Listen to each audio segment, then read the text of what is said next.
the 7-time NASCAR Cup Series champion from El Cajon, California, Jimmie Johnson.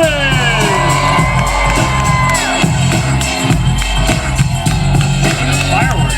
That's amazing. Thank you. How about that? A little pyrotechnics to get us rolling here on this Daytona 500 race day. What was that? I'm sorry, I was listening to music. Yeah, a little pyrotechnics to get us rolling here on a Daytona 500 race day. Incredible. Man, what a crowd. I hope you guys are having fun today.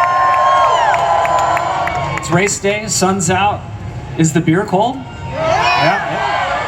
Life is good. We take a look at the Daytona 500 just a few short years ago.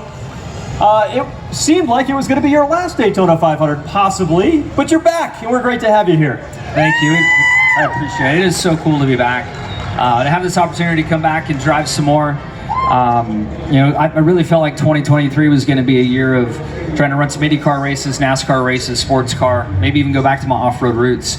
And then it's really come together with an opportunity I couldn't turn down, to be an owner in the sport, to drive a car on that race team. I still get to go to Le Mans. It's going to be a fun year, and I'm really excited for it. You surprised all of us when you came back in November in Phoenix and announced Legacy Motor Club at the time and came back as an owner. What sparked that interest for you to be able to come back into NASCAR and do what you're doing here today once again? Yeah, last summer I was trying to figure out what 2023 looked like, and I was hopeful for a 5-race IndyCar schedule, 4 to 6 Cup races, and as I mentioned, sports cars and some other stuff. But really, as the opportunities started to bubble up, I had a chance to come and drive for Petty GMS. But we started this other conversation around ownership, and I thought, man, that'd just be amazing and so much more meaningful to drive for the team that I would potentially own or be a partner in. And a lot happened in a very short period of time.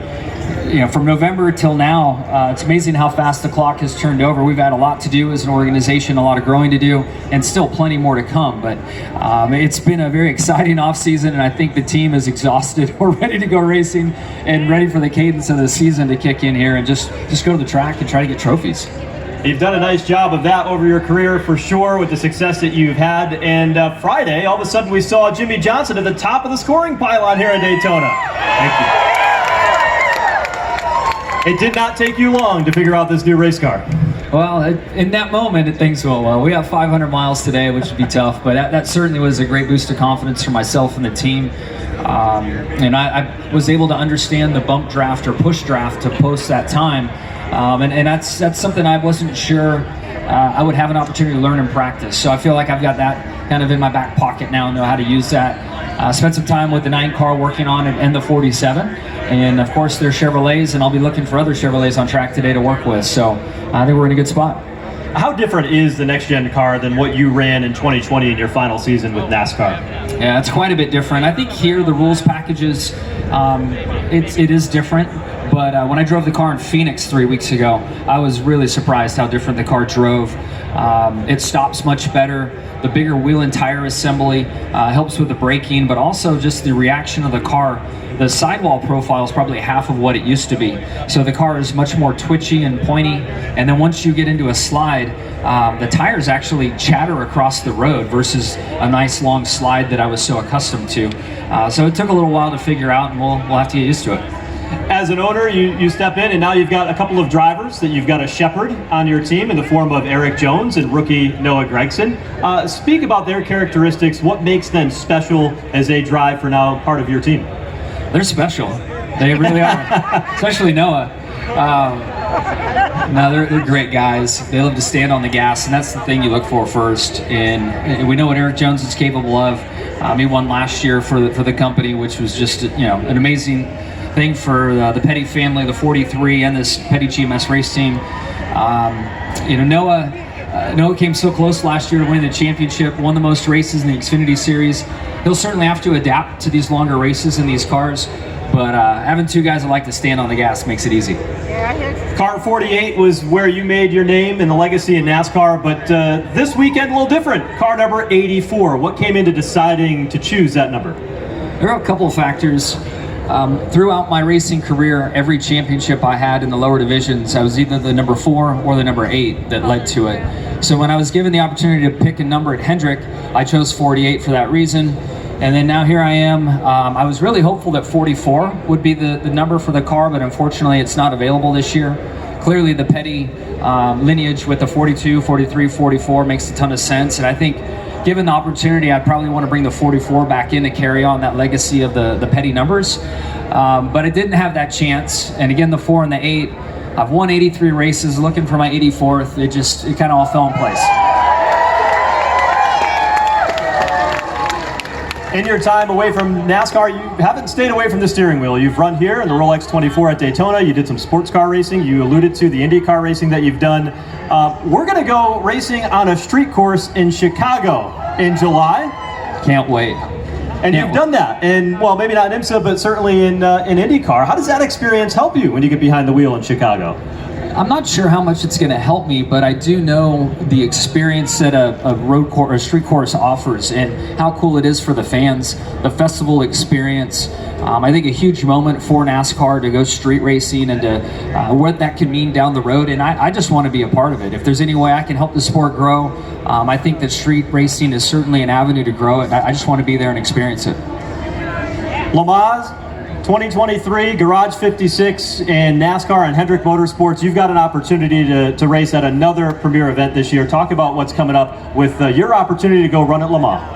Yeah, super excited about it. Le Mans has been on my bucket list for forever. So I'm glad I get to do it and get to do it with so many people I know and the great relationships that exist between GM, NASCAR, and Hendrick Motorsports. I actually leave here tonight and drive to Sebring, Florida. We have a 24-hour mock test run tomorrow with Jensen and Mike Rockenfeller and the whole team. So I've got 3 days of a lot of miles to put in the bank. So it's just cool to have this opportunity and to work with such an amazing operation, Hendrick Motorsports, and all the people associated with that program. Pretty big opportunity. Could you describe to the fans, what Garage 56 is, what Le Mans is, and that we know what Le Mans is, but what that program is and how it connects NASCAR to the elite sports car racers around the world? Yeah, first and foremost, just a huge credit to Jim France and the France family for having the vision for this. As they helped unify the rulebook in sports car racing, you have the WEC series that races in Europe and the IMSA series here. They're able to unify the rulebook to where you can take your Rolex cars over to Le Mans and vice versa. And it's really created a lot of excitement within the sport, brought in more manufacturers, and I think really going to elevate the sports car racing world. And within that, Mr. France had a vision of taking a NASCAR vehicle to Le Mans. And there is a special category that they will grant one car to participate in, which is the Garage 56 program.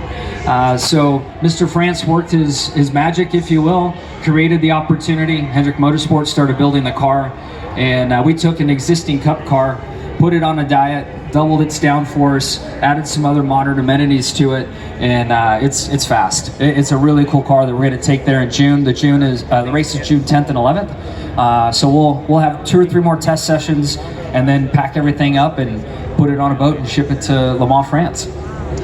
Today you enter the Daytona 500 seeking your 3rd Daytona 500 championship. You've won it twice before. What do you remember about those victories in your career in NASCAR? Just how meaningful they were. I mean, my first win in 06, I was surprised by the title that came with being a Daytona 500 winning driver.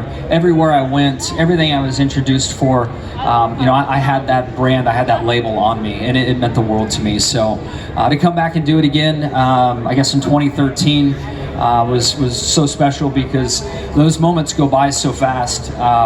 You have a bit of time with your team and you celebrate, and then, oh, by the way, there's a race coming up the next week and they're gone. So I was thankful to experience it twice, and we'll savor those moments and experiences forever, and hope to create a 3rd one today.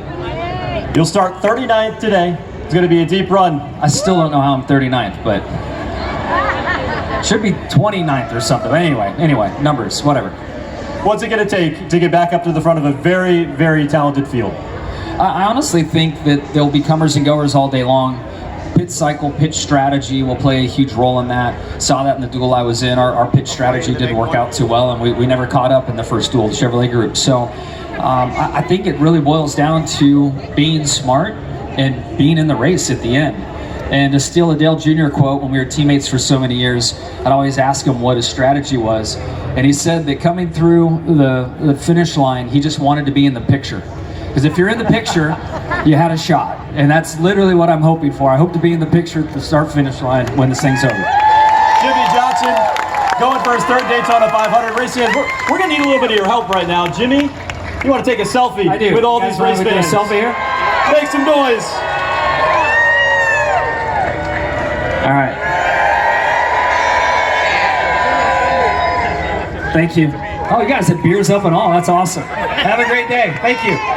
Jimmy